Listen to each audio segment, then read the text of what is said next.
ننګرهار کې د نارنج ګل دودیزه مشاعره ترسره شوه. سلام درنو لیدونکو، ستړي مشئ. د پسرلي موسم په درشل کې ننګرهار پرون د نارنج ګل دودیزې مشاعرې کوربه و.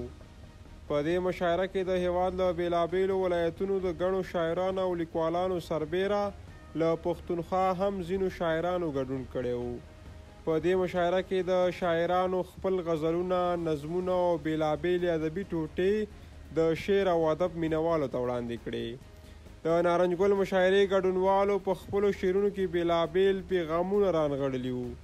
د نارنج ګل دودیزه مشاعره چې هر کال په ننګرهار کې جوړیږي شاوخوا نیمه پیړۍ مخینه لري. هر کال د هیواد له ګوټ ګوټ د شاعرانو او لیکوالانو سربیره د یادې مشاعرې زرګونه مینوال په دې مشاعره کې ګډون کوي.